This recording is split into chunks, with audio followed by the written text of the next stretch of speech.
کتنی بڑی بات ارشاد فرمائی، فرمایا لا تقنطوا من رحمت اللہ، تم نے میری رحمت سے نا امید نہیں ہونا، اللہ کی رحمت سے نا مالک کیا ملے گا؟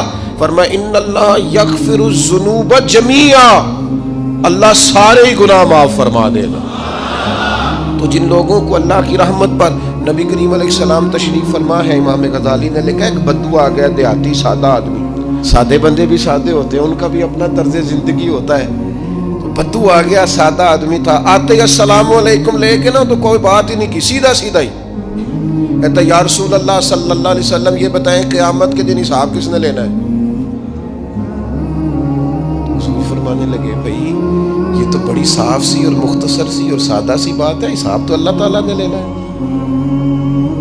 اب اس نے جو لفظ کہے اللہ کے حبیب کی آنکھوں میں آنسو آ گئے، کہنے لگے اگر اللہ نے حساب لینا ہے پھر انشاءاللہ کرم ہی ہوگا۔ تو حضور فرمانے لگے تمہیں یہ امید کس طرح ہے؟ تو عرض کرنے لگے یا رسول اللہ کریم جب غالب آتا ہے تو معاف ہی کرتا ہے، جب کریم کا غلبہ ہوتا ہے نا، کریم بندہ جب کسی پہ قبضہ کر لے تو پھر معاف کرتا ہے، تو اللہ تو سب سے بڑا مہربان ہے۔ وہ بات کی اور اگلا جملہ ہی کوئی نہیں کہا، وہ چلے گئے۔ تو حضور علیہ السلام نے اب اس بات پر رزلٹ دیا، فرمانے لگے کریم محبوب بندہ سادہ تھا، بات بہت بڑی کر گیا ہے، بڑی بات کر گیا، سادہ آدمی۔ میرے عزیز، اللہ کی رحمت پر جن لوگوں کو امید ہو، انہیں موت سے ڈر اور پھر جن کو محبوب کی ملاقات کا شوق ہو نا، ہم نے جان دے دی وعدہ دیدار پر، ہم سے وعدہ کیا گیا تھا کہ تم مرو گے نا تو تمہیں دیدار ملے گا، تو ہم نے جان ہی دے دی وعدہ دیدار پر، جان ہی دے دی وعدہ دیدار پر۔ اور پھر فرماتے ہیں نقد اپنا دام ہو ہی جائے گا، فرماتے ہیں ہم نے جان دی ہے اس وعدے پر کہ وہ ملے گا، تو امید ہے کہ یہ سودا ادھار نہیں، جیسے ہی قبر میں جائیں گے سامنے حضور کی زیارت نصیب ہو جائے گی۔ اس لیے لحد میں بھی عشق رخ شاہ کا داغ لے کے چلے، اندھیری رات سنی تھی سو چراغ لے کے چلے۔ یہ حدیث آپ نے بھولنی نہیں، یہ تنہائیوں میں یاد رکھنے کی روایت ہے، یہ تنہائیوں میں پڑھنے کی روایت ہے، یہ اپنے ذوق کو تازہ، جو لوگ کہتے ہیں نا وجد سرور کیف میں جانا چاہتا ہوں، وہ مشکات شریف کی اس حدیث کو دیکھے۔ اللہ کے حبیب علیہ السلام نے فرمایا لوگوں میں تمہیں بتاؤں قیامت کے دن اللہ تعالیٰ بندوں سے پہلا سوال کیا فرمائیں گے اور بندے اس کا جواب کیا دیں گے؟ یا رسول اللہ کرم فرمائیے بتائیے۔ تو کریم فرمانے لگے اللہ تعالیٰ قیامت کے دن بندوں سے سب سے پہلا سوال، اگرچہ بعض اور احادیث میں اور سوالات بھی آئے ہیں قیامت میں جو سب سے پہلے ہوں گے، لیکن اس حدیث میں یہ والا سوال حضور نے بیان فرمایا۔ حضور فرمانے لگے اللہ قیامت کے دن اپنے بندوں سے سب سے پہلا سوال یہ فرمائے گا کیا تم میری ملاقات کو پسند کرتے تھے؟ اوئے ہوئے ہوئے، کیا تمہارا ملنے کو جی چاہتا تھا؟ کبھی اے حقیقت منتظر نظر آ نہ لباس مجاز۔ اقبال کہتے ہیں تیرے کرم اتنے ہیں دل کرتا ہے تجھے دیکھیں، کبھی کبھی اے حقیقت منتظر نظر آ نہ لباس مجاز میں، لاکھوں سجدے تڑپ رہے ہیں میری جبین نیاز میں، تمہارا دل کرتا تھا مجھ سے ملنے کو؟ حضور فرماتے بندے عرض کریں گے مالک بڑا دل کرتا تھا۔ تو پھر اللہ فرمائیں گے یہ گفتگو کی معنویت تو دیکھو یار، اس کا حسن تو دیکھو۔ اللہ پھر پوچھیں گے کیوں دل کرتا تھا تمہارا؟ دل کرتا تھا تو کیوں کرتا تھا؟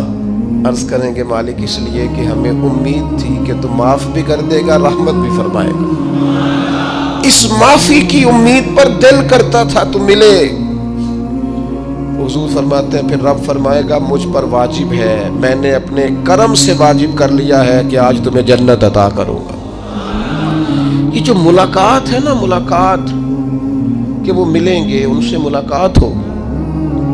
عمر بیت گئی نا نام جپتے، عمر بیت گئی نا تذکرہ کرتے، ہم سے بھی لوگ پوچھتے ہیں کیا کمائی کی، کیا زندگی میں حاصل کیا، تو ہم کہتے ہیں شرق سے غرب تک ملک کے ایک کونے سے لے کر دوسرے کونے تک مدینے والے کی بات کی، حضور کا ذکر کیا ہے۔ نبی پاک کے اور میں اپنی حیاتی تو قربان تھی، وہاں ساری محمد محمد پکیندے گزر گئی ساری۔ یہ اعزاز ہے، یہ کرم ہے۔ اب کیا ہوتا ہے، گناہگار لوگ ہیں، اتنا بڑا دعویٰ تو نہیں کر سکتے، لیکن دل تو چاہتا ہے نا کہ چلو جس کا نام لیا ہے اس کی کبھی زیارت بھی ہو، کبھی ملاقات بھی ہو، کبھی نظر کرم بھی ہو۔ کسی نے اپنے محبوب سے کہا تھا کہ ذرا ایک نظر مجھ پہ بھی کیجئے، تو قریب بیٹھے ایک شخص نے کہا یار تو نے بڑا دعویٰ کیا ہے، جو محبوب ہوتے ہیں ان کو تکلیف نہیں دی جاتی، تو کہتا ہے پورا چہرہ ہی تیری طرف پھیرے۔ تو پھر اس نے اس درویش سے پوچھا کہ میں بھلا پھر کیا کروں، میرا دل تو میرا بھی کرتا ہے نا۔ چلو یہ تو آپ کی بات ٹھیک ہے کہ اب میں محبوب سے کہوں کہ اتنی تکلیف کرے کہ میری طرف پورا رخ پھیرے تو ٹھیک نہیں، تو پھر بتائیں میں کیا کروں؟ تو اس نے کہا ان راہوں میں کھڑا ہو جا جن راہوں کی طرف وہ کریم دیکھتا ہے۔ چلو اسی با کردار کو دیکھتے دیکھتے بیچ میں تیرے اوپر بھی نظر، مجھ پہ محشر میں نصیر ان کی نظر پڑ ہی گئی، مجھ پہ محشر میں نصیر ان کی نظر۔ اوئے ہوئے، اللہ کرے آپ کو بھی وہ لطف آئے جو مجھے آ رہا۔ کہتے مجھ پہ محشر میں نصیر ان کی نظر، یہ انتہائی عاجزی ہے کہنے والے کی۔ اس نے بالکل اپنے آپ کو ختم کر کے کہا کہ میں قابل تو نہیں تھا، اور میں پھر تکلیف دیتا کہ میری طرف دیکھیں، اسپیشل میرے لیے وقت نکالیں۔ پر کرم یہ ہوا کہ مجھ پہ محشر میں نصیر ان کی نظر پڑ ہی گئی۔ کہنے والے اسے کہتے ہیں خدا کا کرنا، کہنے والے اسے کہتے ہیں خدا کا کرنا۔ اللہ نے کیا کہ نظر مجھ پر پڑ ہی گئی، اور جب پھر پڑ گئی تو تیری ایک نظر کا کمال ہے اور میری زندگی کا سوال ہے۔ بس جب پڑ گئی تو سو پھر پڑ گئی۔ موت سے وہ بندہ کبھی نہیں ڈرتا جسے ملاقات کا شوق ہو، ملنا چاہے داتا علی اجمیری سے اور موت سے ڈرے، ملنا چاہے حضرت غوث پاک جیلانی سے اور پھر موت سے ڈرے۔ زندگی گزری ہو علی علی کرتے پھر موت سے ڈرے، عمر بھر سیدنا عثمان غنی کی سخاوت کی بات کی ہو اور پھر جنت میں جا کے ان سے ملنے کا شوق پیدا نہ کرے، ساری زندگی سیدنا فاروق کا عدل بیان کیا ہو، ساری زندگی ان کے انصاف کا تذکرہ کیا ہو، پوری امت کو بتایا ہو کہ اگر جینا چاہتے ہو تو عمر کے رستوں پر چلو، اور پھر یہ موت سے ڈرے اور مر کے جناب فاروق اعظم کی زیارت کو پسند نہ کرے۔ جسے صدیق کی وفائیں یاد ہو، جنہیں جناب ابو بکر صدیق کا عشق یاد ہو، وہ پھر ان کی زیارت نہ کرنا چاہے اور ساری عمر حضور کی نعت پڑھی ہو۔ مانا نہیں آتا تھا پھر بھی کہا بلغ العلا بکمالہ کشف الدجا بجمالہ حسنت جمیع خصالہ صلو علیہ والہ سے نہیں ترجمہ آتا تھا، پر جب بھی کو پڑھتا تھا یہ بھی جھومتا تھا مولا یا صلی وسلم دائماً۔ میں آپ کو بتاتا ہوں، توتلا آدمی، توتلا اور دیوانہ مجذوب بیچارہ، سمجھ نہیں، توتلا بولنا بھی ٹھیک نہیں آتا۔ مجھے نماز کا سلام پھرا تو وہ جلدی آ گئے، وہ ایک مجذوب آدمی تھے، سادے تھے، تو سلام لی تو کہنے لگے میں گل کرنی سی، تو میں نے ان سے کہا کہ تھوڑی دیر کے بعد ملتے ہیں۔ سادہ آدمی ہے، اللہ مجھے معاف کرے، میں کوئی نقل تو نہیں ان کی اتار سکتا، اس زبان کو ہم توتلی نہیں کہتے، ہم اس زبان کو بلالی زبان کہتے ہیں۔ یہ بڑی خوبصورت زبان ہوتی ہے، یہ جو توتلے لب و لہجے ہوتے ہیں نا، وہ جب بچہ پوری طور پہ اماں نہیں کہہ سکتا، توتلا ہوتا ہے تو کوئی مزہ آتا ہے اماں کو اماں کہلوانے میں۔ جب وہ پوری طور پر باپ کو بابا نہیں کہہ سکتا اور توتلا ہوتا ہے تو کوئی مزہ آتا ہے کہنے میں۔ وہ جب دادی نانی دادا کہتا ہے تو دادے کا دل کرتا ہے یہ 100 بار کہے، چونکہ اسے کہنا نہیں نہ آتا، لیکن اس توتلاہٹ میں جو اس کو لطف آتا ہے۔ مجھے بڑے لوگ آ کے شعر سناتے ہیں، میں نے بڑے خوشگلو نعت خانوں سے زندگی میں سنا ہے، وہ صاحب میرے پاس آئے اور میں نے کہا بعد میں ملیں گے، تو سادہ آدمی ہے، مجذوب ہے، پورا شعور نہیں رکھتا، مجھے کہنے لگا مصطفیٰ جان رحمت کے بعد، مصطفیٰ جان رحمت پہ لاکھوں سلام کے بعد، یعنی معنی یہ تھا کہ سلام کے بعد، تو اب بڑے بڑے سریلے بندوں سے بھی بندہ سنتا ہے میرا دل کرے، اور میں نے جان بوجھ کے ان سے کہا دوبارہ کیا آج ذرا، کیونکہ توتلے تھے نا، میں نے کہا تو کہنے لگے مصطفیٰ جان رحمت پہ لاکھوں سلام کے بعد او میرے عزیز یاد رکھو ساری زندگی حضور کی نعتیں پڑھی، نبی پاک کے تذکرے سنے، اب موت سے ڈر جائیں؟ حالانکہ موت تو ایک پل ہے، پل سے گزریں گے تو سامنے اللہ کا دیدار بھی ہوگا، مدینے والے کی زیارت بھی نصیب ہوگی، تو زیارت ہوگی، اور ہر نظر کانپ اٹھے کہ محشر کے دن خوف سے ہر کلیجہ دہل جائے گا، اوڑھ کر کالا جبہ وہ آ جائیں گے اور سارے محشر کا نقشہ بدل جائے گا۔ یہ موت کا خوف نکالنے والی چیزیں ہیں، ڈر۔ اچھا مجھے ایک بات بتائیں، یہ میں امید کی بات کرنے لگا ہوں، چلیں اب یہ بات تو مشکل ہے پر کرنی پڑے گی، مجبوری ہے۔ کبھی کبھی ابا جی سے مار بھی پڑ جاتی ہے بندے کو، گھر میں کوئی 2-4 لگ بھی جاتی ہیں، تو اس وقت نا جو سب سے بڑا سہارا کسی کو نصیب ہوتا ہے وہ یہ ہوتا ہے کہ اللہ کرے اماں گھر میں موجود ہو۔ اور میں نے دیہاتوں میں کئی مائیں ایسی دیکھی ہیں جو بیٹے کے حصوں کی مار کھاتی ہیں، ابا نے ڈنڈا لے لیا ہے بیٹے کی غلطی پہ، اب اماں بیچاری سامنے ہو گئی ہے، 2-4 اس نے بھی کھا لی۔ یہ بات آپ سمجھیں، موت کا خوف نکالنے کے مفہوم میں بات عرض کر رہا ہوں، اماں موجود ہونا گھر میں تو ابا سختی بھی کرنے لگے تو کسی وقت احساس ہوتا ہے کہ جناب یہ سختی نہیں ہوگی کیونکہ میری اماں، اور اماں پوری وکیل بن جاتی ہے، کہنی تو نہیں پتا وہ ہو گئی غلطی، وہ فلانے دے منڈے نے خراب کیتا ہے، حالانکہ ہو سکتا ہے اس نے اس کو بھی خراب کیا ہو، لیکن وہ اماں وکیل ہے، وہ وکالت کر رہی ہے اور وہ بے لوث کر رہی ہے، ہوتا ہے ایسے۔ اس بات کو سمجھ لے اچھے طور پر، موت کا خوف نہیں، ڈر نہیں، اس لیے کہ گھر میں ماں موجود ہو تو باپ کا ڈر نہیں ہوتا، تو قبر حشر میں تو رسول کریم موجود ہے، وہاں تو نبی کریم موجود ہے، وہاں تو اللہ کریم اپنی رحمت فرمائے گا بندوں پر، اس لیے خوف نہیں، پینک نہیں، اپنی غلطیوں کا احساس ضرور کریں، اپنے اعمال پر توجہ ضرور دیں، لیکن موت کے خوف تلے دبتے نہ جائیں، انشاءاللہ صبح قیامت کرم ہوگا۔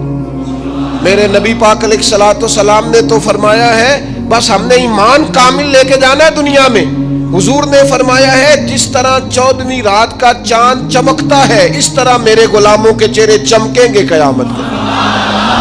اللہ کے رسول صلی اللہ علیہ وسلم فرماتے ہیں جسم کے جن جن حصوں پر وضو کا پانی لگتا رہا وہ قیامت میں چمکیں گے، دور سے لوگ ان کا نور دیکھیں گے، پتہ چلے گا وہ محمد عربی کے غلام آ رہے ہیں، یہ کرم ہوگا صبح قیامت، یہ عطائیں ہوں گی۔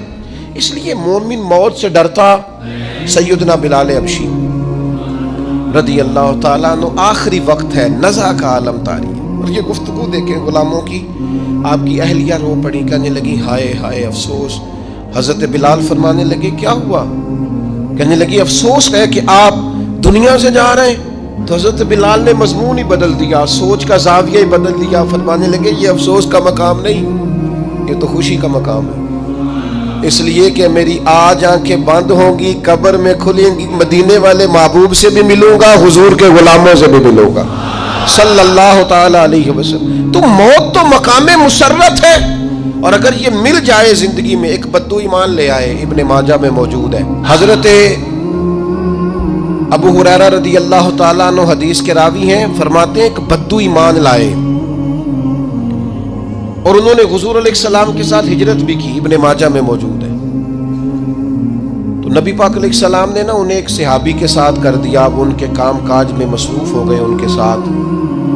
تو حضور علیہ السلام نے نا ایک جگہ سے مال غنیمت آیا، تو طریقہ مبارکہ یہ تھا کہ مال غنیمت میں سب کو حصہ دیا جاتا تھا، اگرچہ وہ جہاد پہ نہیں گئے لیکن حضور نے انہیں بھی حصہ دیا، تو وہ صحابی تو رو پڑے، عرض کرنے لگی حضور میں اس کے لیے تو ایمان نہیں لایا تھا۔ حضور نے فرمایا پھر بتائیے، گرچہ حضور جانتے ہیں کس لیے لائے تھے؟ عرض کی حضور میں تو اس لیے ایمان لایا تھا کہ میں رب کی راہ میں لڑوں گا اور میں اپنی جان پیش کروں گا، میں شہادت کے لیے ایمان لایا تھا، مجھے یہ مال دولت نہیں چاہیے۔ تھوڑی ہی دیر گزری کہ ایک اور مارکے کا اعلان ہو گیا، جنگ کا اعلان ہو گیا، حضور نے فرمایا چلو، وہ گئے، اور چند ہی لمحے گزرے کہ وہ میدان میں اترے اور پھر شہید ہو گئے. صحابہ کرام ان کی مقدس لاش مبارک کو اٹھا کے محبوب کے قدموں میں لائے تو نبی کریم نے کیا خوبصورت بات ارشاد فرمائی.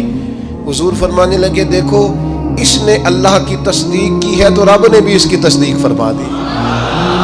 اور پھر یہ دو جملے محبوب کہتے کہتے اٹھے اور پھر حضور نے اپنا جبہ مبارک اتارا اور اتار کے فرمایا اس بندے کو نہ اس جبے میں کفن دے دو, اس میں اسے کفن دو, اس لیے کہ تو شہادت کے لیے ایمان لایا, موت کی آنکھوں میں آنکھیں ڈال کے جیا, اپنی زندگی کمزور نہ گزاری.